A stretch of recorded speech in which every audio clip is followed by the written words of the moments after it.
नमस्कार, स्वागत है आप सभी का। देख रहे हैं आप जनतंत्र टीवी। मैं हूं आपके साथ बसंत शर्मा। उत्तराखंड के खास बुलेटिन की करते हैं शुरुआत। उत्तराखंड के मुख्यमंत्री पुष्कर सिंह धामी ने स्वतंत्रता सेनानी और उत्तर प्रदेश के पहले मुख्यमंत्री गोविंद वल्लभ पंत को श्रद्धांजलि दी है। उन्होंने एक्स पर पोस्ट करते हुए लिखा कि महान स्वतंत्रता सेनानी, प्रखर राजनेता और समाज सुधारक भारत रत्न पंडित गोविंद वल्लभ पंत जी की पुण्यतिथि पर शत शत नमन। राष्ट्र निर्माण में आपका अतुलनीय योगदान और विचार सदैव हमें देश सेवा के लिए प्रेरित करते रहेंगे।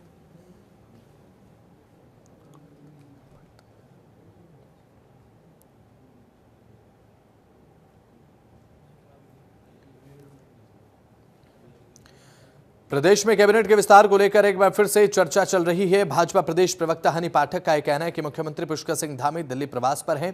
पार्टी के केंद्रीय नेतृत्व से भी कैबिनेट विस्तार को लेकर चर्चा हो सकती है। उनका यह कहना है कि कैबिनेट विस्तार का मामला केंद्रीय नेतृत्व, प्रदेश संगठन और मुख्यमंत्री से चर्चा के बाद होगा। फिलहाल कैबिनेट का विस्तार होना निश्चित है। इसे लेकर चर्चाएं लगातार जारी हैं। देखिए, हमारे यशस्वी मुख्यमंत्री श्री पुष्कर सिंह धामी जी यदा कदा दिल्ली दौरे पर रहते हैं। उत्तराखंड के विकास की धरा को और तेज बढ़ाने के लिए वहाँ पे निरंतर मंत्रियों से मिलना जुलना होता है और जब जब वो मंत्रियों से मिलते हैं एक नई सौगात यहाँ पर उत्तराखंड को देखने को मिलती है। तो ये संगठन से मिलना, मंत्रियों से मिलना, अपने उत्तराखंड की बातें करना और उत्तराखंड के विकास की बातें करना, ये तो एक कॉमन बात है जो कि जिसलिए मुख्यमंत्री पुष्कर सिंह धामी जी दिल्ली गए हैं। तो खबर हरिद्वार से है, जहां पर भारतीय फिल्म जगत के मशहूर अभिनेता अनुपम खेर और अनिल कपूर हरिद्वार पहुंचे, जहां पर उन्होंने कनखल स्थित हरिहर आश्रम पूजा अर्चना की है। आपको बता दें कि जूना अखाड़े के आचार्य महामंडलेश्वर स्वामी अवधेशानंद गिरी की मौजूदगी में उन्होंने भगवान शिव की पूजा अर्चना की है।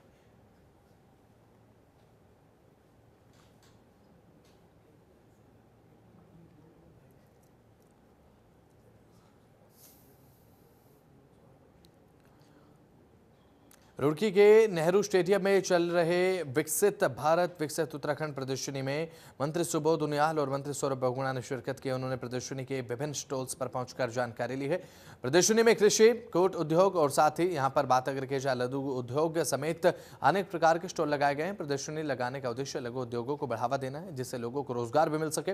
प्रदर्शनी में पहुंचे मंत्री सुबोध उनियाल ने कहा कि सरकार का उद्देश्य है प्रत्येक व्यक्ति को रोजगार मिले, ये है। और मंत्री सौरभ बहुगुणा ने यह भी कहा कि ऐसी प्रदर्शनी प्रत्येक जिले में लगनी चाहिए।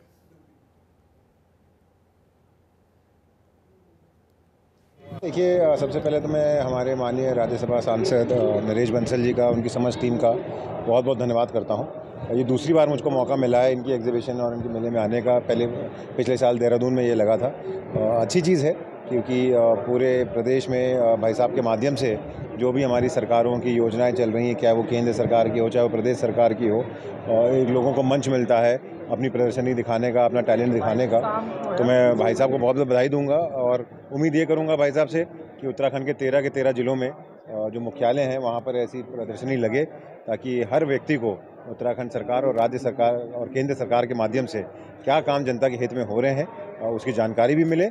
और जो हमारे लोग, चाहे वो स्वयं सहायता समूह के हों, चाहे वो कोई भी काम कर रहे हो, उनको एक मंच उपलब्ध हो पब्लिक तक अपना सामान पहुँचाने का। योजनाएं जो लोगों को, क्योंकि आज प्रधानमंत्री जी जो है उनका बड़ा फोकस है नौजवानों को रोजगार देने पे, और भारत सरकार की तमाम योजनाएं हैं, चाहे तमाम स्टार्टअप्स हैं, उनके बारे में जानकारी के साथ साथ जो हमारा नमामि गंगे योजना है, हमारी जल शक्ति विभाग की योजनाएं हैं, हमारी कृषि विभाग और तमाम विभागों की योजनाएं हैं। इवन इसरो को जिस तरह बताया कि यहाँ पे कि बच्चों ने बड़ा इंटरेस्ट लिया कि कैसे लॉन्च किया जाता है और सैटेलाइट कैसे रिलीज होती है उससे। लगातार स्वदेशी चीज़ों को बढ़ावा दिया जा रहा है, इसको लेकर देखिए, वोकल फॉर लोकल तो प्रधानमंत्री जी का नारा है कि एक आत्मनिर्भर भारत, एक सशक्त भारत, एक मजबूत भारत तो तभी हो सकता है जब आप वोकल फॉर लोकल हो। तो ज़्यादा से ज़्यादा यहाँ के लोगों को।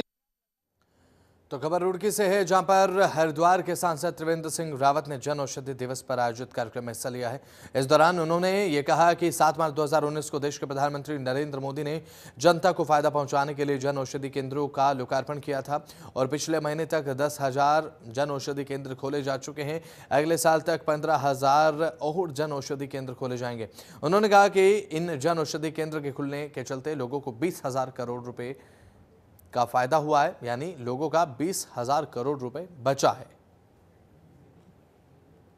2019 में 7 मार्च को माननीय प्रधानमंत्री जी ने जन औषधि केंद्रों का लोकार्पण किया था, शुरुआत करी थी और अभी तक पिछले महीने तक ये 15,000 केंद्र ये खुल चुके हैं। इस वर्ष में 10,000 और केंद्र, इस वर्ष और अगले वर्ष में 10,000 और जन औषधि केंद्र खोलने का लक्ष्य रखा गया है। इस तरह से देश में कुल मिलाकर के 25,000 जन औषधि केंद्र, जिनको जेनरिक मेडिसिन सेंटर बोलते हैं, ये अगले इस चालू वर्ष में और उससे अगले चालू वर्ष में ये खोल दिए जाएंगे। रुड़की पहुंचे विधानसभा अध्यक्ष रितु खंडूरी को अब रुड़की के दोनों प्रेस क्लब के माध्यम से ज्ञापन सौंपा गया है। 3 दिनों पहले नगर निगम की बैठक में मेयर और रुड़की विधायक प्रदीप बत्रा के हरिद्वार द्वारा पत्रकारों को कवरेज के लिए एंट्री नहीं दी गई थी, जिसे लेकर पत्रकार समाज में भारी रोष व्याप्त है। इसे लेकर अब चलते पत्रकारों ने विधानसभा अध्यक्ष रितु खंडूरी को एक ज्ञापन सौंपकर विधायक प्रदीप बत्रा पर उचित कार्रवाई की मांग की। तो वहीं रितु खंडूरी ने पत्रकारों को इस संबंध में उचित कार्रवाई का आश्वासन दिया है। विधानसभा सभी तो लाइव होता है, इनको पता दोनों संगठनों के अध्यक्ष और उनके पदाधिकारी सदस्यगण नेहरू स्टेडियम में पहुंचे, जहां हमारी जो विधानसभा अध्यक्ष महोदया श्रीमती रितु खंडूरी भूषण जी आई हुई थी। उनको पत्रकारों ने अपनी नाराजगी प्रकट करते हुए ज्ञापन सौंपा और नगर विधायक के खिलाफ नियमानुसार कार्रवाई की मांग करी और ये भी कहा है कि उन नगर विधायक प्रदीप बत्रा और महापौर अनीता अग्रवाल द्वारा पत्रकारों की स्वतंत्रता को जो दबाने का और उनसे जो है मतलब उनके मान मर्यादा को ठेस पहुंचाने का जो काम किया गया है वो बेहद निंदनीय है।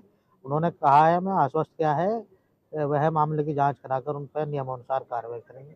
देखिए, जो पिछले 3 दिन से प्रदीप बत्रा नगर विधायक ने यहाँ से हमारे जो कुछ साथी थे उनके लिए बदतमीजी की थी और दोनों प्रेस क्लब आज मिलकर उन्होंने रितु खंडूरी को एक ज्ञापन दिया। उन्होंने कहा कि इसके जो हमारा जो विधायक इसके खिलाफ कार्रवाई होनी चाहिए, जो उसकी विधायक बनती है वो करनी होनी चाहिए। इसी को देखते हुए जो आज प्रेस क्लब के सभी दोनों प्रेस क्लबों के सदस्य हैं वो सभी इकट्ठा हुए, दोनों जो यहाँ के क्या नाम वो थे अध्यक्ष थे, वो दोनों पहुंचे और उन्होंने एक मन बना लिया।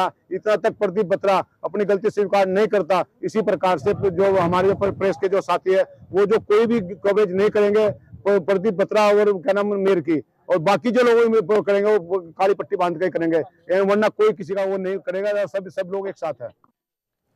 उत्तराखंड में बिजली के प्रीपेड स्मार्ट मीटर को लेकर लगातार कांग्रेस सवाल उठा रही है। कांग्रेस का ये कहना है कि 1 साल ही पहले बिजली के इलेक्ट्रॉनिक मीटर भाजपा सरकार ने लगवाए हैं, उसके बाद अब स्मार्ट प्रीपेड मीटर लगाए जा रहे हैं। उनका ये कहना है कि पार्टी इसका विरोध कर रही है और करती रहेगी। कांग्रेस के पूर्व अध्यक्ष गणेश गोंदियाल के अनुसार प्रीपेड मीटर को लेकर पूर्व मंत्री तिलक राज बेहद खुशी और साथ ही इसकी शुरुआत की है और बेहद खुशी का इजहार भी उन्होंने किया। ये आम आदमी की परेशानी को बढ़ाने वाला निर्णय है, ये बात भी उन्होंने की, जिसका विरोध लगातार जारी रहेगा। सरकार का जो प्रीपेड मीटर की जो बात है, सरकार को पहले ये जवाब देना चाहिए कि सरकार ने ठीक 1 साल भी नहीं हुआ अभी कि इलेक्ट्रॉनिक मीटर लाई थी सरकार, और अब 1 साल में उन इलेक्ट्रॉनिक मीटरों की जगह प्रीपेड मीटर की बात कर रही है। सरकार किसको फ़ायदा पहुंचा रही है? ये जो मीटर बनाने वाली कंपनियां हैं, इनसे कमीशन की सांठगांठ तो नहीं है? दूसरी बात है कि भाई जो आज तक जो परिवेश रहा, वो परिवेश ऐसा नहीं है कि पहले पैसा दे दो और उसके बाद बिजली खरीदो। ये जैसे हम मोबाइल चार्ज करते हैं, पहले पैसे देते हैं तब हमारा 1 महीने मोबाइल चलता है। सरकार उसी तरह इलेक्ट्रिक मीटरों में भी लाना चाह रही है। ये सरकार का ये कहना, एक मैंने देखा कि एक सचिव महोदय कह रहे थे कि हम पहले अधिकारियों से और मंत्रियों से इस बात को शुरू करेंगे। ये बहुत ही बचकाना स्टेटमेंट था सरकार का। मैं इस पे ये कहना चाह रहा हूँ कि वो लोग तो भाई अधिकारी और मंत्री तो सक्षम है। मैं तो समझता हूँ कि अधिकारियों को और उनको मंत्रियों के जो घर हैं उन पर तो शायद वो बिल सरकारी भर्ती होगी। हम तो लड़ाई आम आदमी की लड़ रहे हैं और आम आदमी की लड़ाई को लड़ने के लिए बेहड़ जी ने आपने देखा कि इसकी शुरुआत की और हम सब उस अभियान को और आगे बढ़ाएंगे।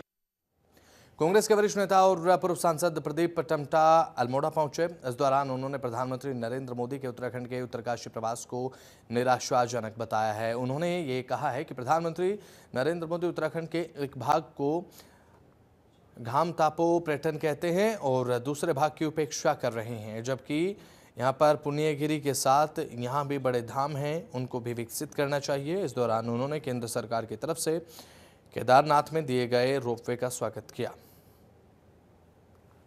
जब जब भी दौरा हो रहा है, लोगों को आशा जाएगी, कुछ उत्तराखंड के लिए कुछ कर जाएंगे, लेकिन ये दौरा भी बड़ा निराशाजनक दौरा रहा। मोदी जी लगता है कि देश में अपनी असफलताओं के कारण वो केदार या भगवान का सहारा ले रहे हैं। सवाल है, अगर घाम तापना है तो उत्तराखंड की सरजमी में सभी जगह तो घाम तापने के पर्यटन को आना चाहिए। क्या केदारखंड में घाम तापने के लिए लोग जाएं? क्या मानस खंड को नहीं देखेंगे?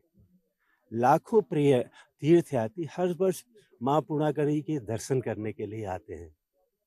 मैं स्वागत करता हूँ कि आपने हेमकुंड में और केदारनाथ में रोपवे बनाया। लंबे समय से हमारे ज़माने में स्वीकृत थी पूर्णागिरि रोपवे, उस पर आपने ध्यान क्यों नहीं दिया? क्या मानस खंड का जो एक पूरा सर्किट है। उत्तराखंड विधानसभा सत्र के दौरान सदन में पेश की गई कैग रिपोर्ट को लेकर कांग्रेस ने भाजपा सरकार को आड़े हाथों लिया है। कांग्रेस का कहना है कि सरकार ने सदन में कैग रिपोर्ट पेश की है, लेकिन इस पर चर्चा का समय नहीं दिया गया। विधानसभा सत्र को कम समय में ही भाजपा सरकार ने समेट लिया है। कैग रिपोर्ट के माध्यम से कई विभागों में भ्रष्टाचार के मामले सामने आए हैं। सरकार ने सदन की कार्रवाई को 3 से 4 दिन में ही समाप्त कर दिया है। और साथ ही उन्होंने कहा कि पोषण आहार को लेकर कैग की रिपोर्ट सामने आई है, जिसमें करीब 4.5 करोड़ का घोटाला हुआ है। मेरी बात सुनिए, सरकार कैग की रिपोर्ट को छुपाने के लिए तो ये काम करती है कि सदन की कार्रवाई 2 ही 3-4 दिन में समेट देती है। कैग की रिपोर्ट के ऊपर भी सदन में कम से कम 2-3 दिन चर्चा होनी चाहिए। कहाँ हुई? नहीं हुई कोई चर्चा। और इसलिए चूंकि अब सदन में चर्चा नहीं हुई, अब धीरे धीरे छनकर बातें बाहर आ रही हैं, कैग की रिपोर्टें विपक्ष के नेताओं के पास आ रही हैं, तो जब जब जो बात हमारे संज्ञान में आएगी तब तब उसके खिलाफ बात उठाई जाएगी। अभी जो पोषित आहार, जो आहार बच्चों को दिया जाता है, उस पर एक बड़ी रिपोर्ट आई है कि 450 करोड़ रुपए खर्च हुआ, लेकिन बच्चों के जो आहार जिस स्टैंडर्ड का मिलना चाहिए उसमें बड़ी खामी पाई गई। तो जब भाई बात पता चली तो हमारे प्रदेश अध्यक्ष जी ने इस बात को उठाया है और निश्चित रूप में सरकार को हम घेरेंगे। तो ये जब जब जो बात, सरकार इन बातों को विपक्ष या जनता के बीच नहीं आने देना चाहती, ये बचाना चाहती है, इसलिए उस रिपोर्ट को पटल पर ऐसे समय रखा जाता है कि 2-3 दिन में सदन ही समेट लिया जाता है। तो अब जैसे बातें पता हो रही है, हम इसको पुरजोर तरीके से उठाएंगे। देखिए, जो भी सरकारें हों, सरकारों को ट्रांसपेरेंट होकर काम करना चाहिए। कैग की रिपोर्ट में अगर किसी पर कोई उंगली उठी है तो उसकी निष्पक्षता से जांच होनी चाहिए और दोषियों के खिलाफ कार्रवाई होनी चाहिए। भारतीय जनता पार्टी का ये कैरेक्टर रहा है कि ये तमाम मौक़ों पर विपक्षी सरकारों पर हमला करने के लिए, विपक्ष के नेताओं पर हमला करने के लिए इसको आधार बनाती हैं, और जहां उनके प्रदेश में इस प्रकार की बातें उठती हैं वहां ये चुपचाप उस बात को पी जाते हैं। तो ये दोहरा मापदंड उचित नहीं है। भारतीय जनता पार्टी को एक ही, उनकी सरकारों को एक ही मापदंड अपनाकर जो दोषी हैं उन पर कार्रवाई करनी चाहिए। तो खबर है देहरादून से, जहां पर वीर माधो सिंह भंडारी उत्तराखंड तकनीकी विश्वविद्यालय में चल रहे फर्जी डिग्री जांच प्रकरण और भ्रष्टाचार परीक्षा एवं वित्तीय अनियमितताएं सुर्खियों में आई हैं। तो वहीं से लेकर अब डीएवी छात्र संघ अध्यक्ष सिद्धार्थ अग्रवाल के नेतृत्व में छात्र संगठनों ने अब मुख्यमंत्री पुष्कर सिंह धामी को ज्ञापन सौंपा है। तो वहीं सरकार ने त्वरित कार्रवाई करते हुए नए वाइस चांसलर की नियुक्ति के लिए विज्ञापन प्रकाशित कर दिया है। साथ ही साथ अब शासन की समिति ने vice chancellor doctor Omkar Singh की तरफ से अपने प्रभाव के आधार पर ERP कंपनी से मिली भगत की भी पुष्टि की है। इसके तुरंत बाद से ही डॉक्टर ओमकार सिंह अपने प्रभाव के आधार पर मामले का रफा दफा करने में जुट गए हैं। इस दौरान सिद्धार्थ अग्रवाल ने कहा कि छात्रों का मकसद आरोपियों को जेल भेजना नहीं है, बल्कि छात्रों के साथ हुए अन्याय के अवज में न्याय की मांग करना है। एग्जाम कंट्रोलर पूरे मिले हुए हैं, साथ में मतलब पैसा खाने का काम कर रहे हैं, बच्चों को लूटने का काम कर रहे हैं। पहाड़ का जो एक गरीब बच्चा है जो चाहता है कि उसे बेहतर शिक्षा मिले, जिसके माँ बाप किसान हैं, खेतीबाड़ी कर रहे हैं। जी हाँ जी सर, हुई है। जो मैं बीटेक MBA वाले बच्चों की बात आपको बता रहा हूँ, जिसकी ओरिजिनल डिग्री में अलग ईयर मेंशन है, प्रोविजनल में काफ़ी बच्चों ने CM पोर्टल में भी शिकायत करी थी, लेकिन उस पर उन्हें कोई मतलब ऐसा कोई सॉल्यूशन मिला नहीं, सेटिस्फाइड नहीं हुए वो लोग। ऋषिकेश के मुनिकीर्ति नगर पालिका के सभागार में बोर्ड की बैठक संपन्न हुई है, जिसमें अध्यक्ष और सभासदों ने मिलकर क्षेत्र के विकास का खाका तैयार किया है। इसमें क्षेत्र के विकास के लिए 33 करोड़ 41 लाख रुपए का बजट पास किया गया है। इस दौरान नगर पालिका की आय बढ़ने को लेकर चर्चा की गई है और साथ ही साथ स्वच्छता सर्वेक्षण में बेहतर पायदान पर आने के लिए शहर को स्वच्छ रखने का संकल्प लिया है। और बैठक में मेयर ने सभासदों की समस्याओं के समाधान करने का आश्वासन दिया। जो बोर्ड बैठक हुई है बहुत ही अच्छे ढंग से हुई है और सभी सभासदों ने भी अपने मांग पत्र दिए हैं और उनको भी हमने आश्वस्त किया है कि जैसे जैसे कंडीशंस होंगी उनकी सभी मांगें पूरी की जाएंगी और जितने भी हमने अपने कुछ एजेंडे रखे थे वो सभी बोर्ड में पास हुए हैं। सभी सभासदों की सहमति से वो पास हुए। मुख्य इसमें आज एक हमें अच्छी गुड न्यूज़ भी मिली है कि हमने आज एक जो 2014 से हम एक जो पुस्तकालय था वो क्रेजी फाउंडेशन के पास था, वो आज हम मतलब उन्होंने खुशी आज हमको हस्तगत किया है और उसमें भी हमने जब उनको अपने एजेंडे के बारे में बताया कि उसमें हम हाईटेक लाइब्रेरी बनाना चाहते हैं, उसका भी हमने रखा कि एक हाईटेक लाइब्रेरी हम वहाँ पर बनाएंगे। तो खबर है अलेक्सर से, जहां पर नगर पालिका अध्यक्ष संजीव नीतू ने अब हंस फाउंडेशन की ओर से पालिका कार्यालय में निःशुल्क चिकित्सा शिविर लगाया है और शिविर में खासतौर पर आंख, कान और गला विशेषज्ञों की टीम ने लोगों का स्वास्थ्य जांचा, परीक्षण पर उन्हें दवा भी दी है। इस मौके पर अगर बात की जाए तो पालिका अध्यक्ष संजीव नीतू ने कहा है कि चिकित्सा शिविरों से गरीब मजलूम लोगों को स्वास्थ्य लाभ मिलता है और गरीबों और असहायों की सेवा सच्ची समाज सेवा है। ये कैंप मैंने पहले भी लगवाया था, चुनाव से पहले भी लगवाया था 3-4 महीने पहले। उसमें काफ़ी लोगों ने इसका लाभ उठाया, काफ़ी लोगों की इसमें आंखें बनी थी, सब लोग स्वस्थ हैं, बढ़िया हैं, बहुत अच्छा लगा। उसके बाद काफ़ी लोगों की फिर डिमांड थी कि एक इस तरह कैंप और लगाया जाए। इस बार इसमें हमने ENT का एक्स्ट्रा और लगवाया। पहले तो जब लगा था सिर्फ आँखों का था, इस बार आँख, कान, गले का भी इसमें जो है एक्स्ट्रा मतलब डॉक्टर्स आए हुए हैं और काफ़ी लोग इसका लाभ उठा रहे हैं। बड़ी अच्छी बात है। मैं तो चाहता हूँ कि इन सब के मतलब जो है माध्यम से लोगों को लाभ हो, निःशुल्क इनकी जांच हो रही है, गरीबों को उसका लाभ मिले। मैं तो यही प्रभु से प्रार्थना है कि सब लोग ठीक हों, स्वस्थ हों। तो इसी के साथ बढ़ते हैं खबरों में आगे। अब खबर है देहरादून से, जहां पर चारधाम यात्रा से पहले सभी विभाग अपनी तैयारी में जुटे हैं। लोक निर्माण विभाग भी अब चारधाम यात्रा रोड पर अब मेजर स्लाइडिंग जोन के ट्रीटमेंट में लगा हुआ है। बद्रीनाथ रूट पर अब 2-3 मेजर लैंडस्लाइड जोन है। इसे लेकर अब THDC की अब फाइनल रिपोर्ट आ रही है, इसके बाद ही अब इस पर काम किया जाएगा। तो वहीं दूसरी और यमुनोत्री धाम के रूट पर पाली घाट से आगे की तरफ स्लोप का काम चल रहा है ताकि यात्रा सुचारू रूप से चल सके। ये बद्रीनाथ की तरफ 2-3 मेजर लाइट जोन है, क्रोनिक जिनको कहते हैं हम लोग, उनका ऑल्टरनेटिव प्लान किया जा रहा है। उसमें जो हमारे कंसल्टेंट हैं वो THDC जो लिमिटेड है वो हम लोग को कंसल्टेशन दे रहे हैं कि उसका क्या ऑल्टरनेटिव है, टनल बनाना है, बाईपास बनाना है, क्या करना है। तो उसमें थोड़ा टाइम लग रहा है अभी, जब तक वो अपनी फाइनल रिपोर्ट नहीं देते हैं, जब तक हम उसका ऑल्टरनेटिव नहीं कर पा रहे हैं, या स्लोप ट्रीटमेंट भी अगर करना तो वो उसमें सजेस्ट करेंगे, क्योंकि बड़ा पोर्शन है, काफ़ी सारा टाइम और इसमें पैसे लगने की संभावना है। यमुनोत्री की तरफ जो मेजर काम है उस पर स्लोप स्टेबलाइजेशन का काम किया जा चुका है। जो आगे पालीगाड़ से आगे वाला पोर्शन है उस पर अभी रोड कटिंग होनी है, क्योंकि उसमें सैंक्शन हो गया है, जो HPC से भी सैंक्शन हो गया था। जो माननीय उच्चतम न्यायालय की जो कमेटी थी वो भी आई थी, उन्होंने भी अपनी सहमति दे दी थी इसको बनाने के लिए। तो उस पर जब काम होगा तो उसके बाद बाकी जहां पर भी स्लोप का काम होंगे उसको भी हम लोग टेकअप करेंगे। तो खबर ऋषिकेश से है। अप्रैल महीने से शुरू हो रही चारधाम यात्रा में इस बार यात्रियों को अब डिक्लेरेशन फॉर्म भी भरना होगा। अब ऐसे में फॉर्म में यात्रियों को रहने और खाने की व्यवस्था का भी विवरण देना होगा। ये नियम यातायात निदेशालय ने तैयार किया है।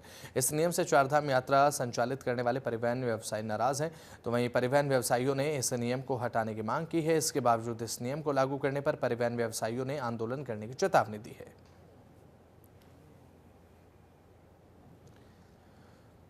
होली को देखते हुए हरिद्वार खाद्य सुरक्षा विभाग हरकत में आ चुका है। मिलावटी खाना और मिठाई से जनता को बचाने के लिए खाद्य सुरक्षा विभाग और नगर निगम की जो टीम है वो पूरी तरीके से सक्रिय है। दुकानों का निरीक्षण किया जा रहा है।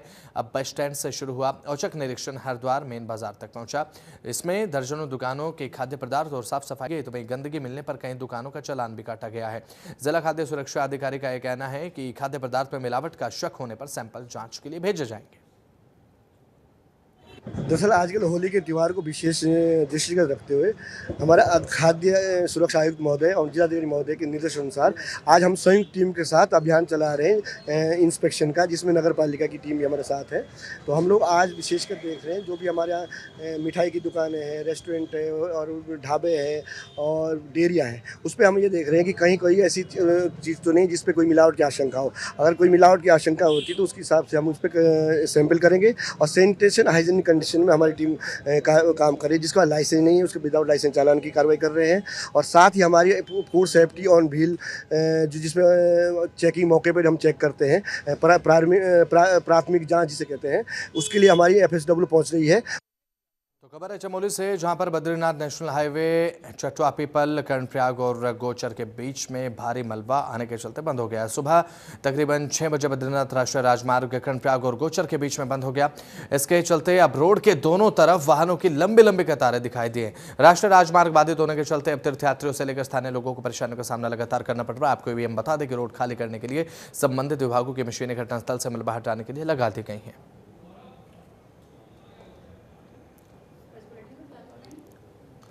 सांस्कृतिक नगरी अल्मोड़ा में होली की उमंग छाने लगी है। अब शहर में बैठ की होली के आयोजन अब शुरू हो चुके हैं। इसे लेकर माहौल रंगीन हो चुका है। अब होली के पारंपरिक अंदाज को जीवंत बनाए रखने के लिए बैठ के आयोजित लगातार की जा रही है। अल्मोड़ा की बैठ की होली काफी प्रसिद्ध है और सुप्रसिद्ध भी, जो कि अब शास्त्रीय संगीत पर आधारित होती है। इसमें तबला और हारमोनियम के साथ पारंपरिक गीत गाए जाते हैं। आपको ये भी हम जानकारी देते कि अल्मोड़ा में बैठ की होली की शुरुआत 1860 से हुई थी। इसकी खासियत यह है कि इसमें नगर के प्रबुद्ध जनसंगीत प्रेमी और कलाकार हिस्सा लेते हैं और होली के इस त्यौहार में 4 चांद लगाते हैं। देखिए, अल्मोड़ा जो है वो सांस्कृतिक राजधानी तो रही ही है और विशेष रूप से होली और रामलीलाओं को लेकर के अल्मोड़ा नगर का विश्व प्रसिद्ध है अल्मोड़ा नगर। और रामलीला तो यहाँ की वर्ल्ड हेरिटेज में शामिल भी है। और उम्मीद करता हूँ कि हमारी ये विधा, जो कि पूरे हिंदुस्तान में और कहीं नहीं पाई जाती है, 3 महीने की लंबी होलियाँ, उसमें निर्वाण के पद हैं, उसमें रंग के पद हैं, उसमें शिव के पद हैं, उसमें अध्यात्म है, उसमें रंग है, उसमें रास है। तो इतनी वैरायटी होली की और पूरे हिंदुस्तान भर में कहीं ऐसी विधा दिखती नहीं है। तो मुझे लगता है कि इसे संजोने की आवश्यकता है, इसे आगे बढ़ाने की आवश्यकता है। विश्व पटल पर इसे किस तरीके से हम लेकर के आ सकते हैं, उसके लिए हमें मिलजुल कर प्रयास करना। उत्तराखंड में पर्यटकों को अब हेली सेवा उपलब्ध कराने के लिए राज्य सरकार लगातार प्रयास कर रही है ताकि सीमांत क्षेत्रों तक हेली सेवा का विस्तार हो सके। अब जल्दी उत्तराखंड के नैनीताल और बागेश्वर में हेली सेवा शुरू हो जाएगी। इस महीने 2 जिलों में हेली सेवा शुरू हो जाएगी। इसमें नैनीताल के नौचुकिया और साथ ही बागेश्वर में हेली सेवा शुरू होनी है। अब ऐसे में बात अगर की जाए तो इसमें DGCA के इंस्पेक्शन भी अब हो चुके हैं।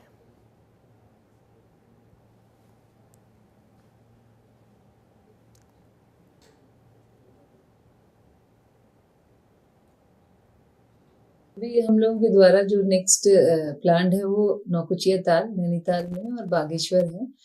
इन 2 जिलों की हमारी पूरी कार्रवाई हो चुकी है। DGCA का इंस्पेक्शन हो चुका है और हम आगे इसको चला देंगे। मोर और लेस हम इस महीने कोशिश करेंगे कि वो वाली जो यात्रा है हमारी चल जाए। इसके अलावा हम लोगों ने एक देहरादून से पंतनगर का हम लोग कोशिश कर रहे हैं कि वो उसका टेंडर फ्लोट हो जाए। और जो हमारी चारों धाम हैं, हम लोग इस बार कोशिश कर रहे हैं कि हमारे चारों धाम। तो चलिए, उत्तराखंड के इस खास बुलेटिन में इतना ही। आप देखते रहे, बने रहे जनतंत्र टीवी के साथ। नमस्कार।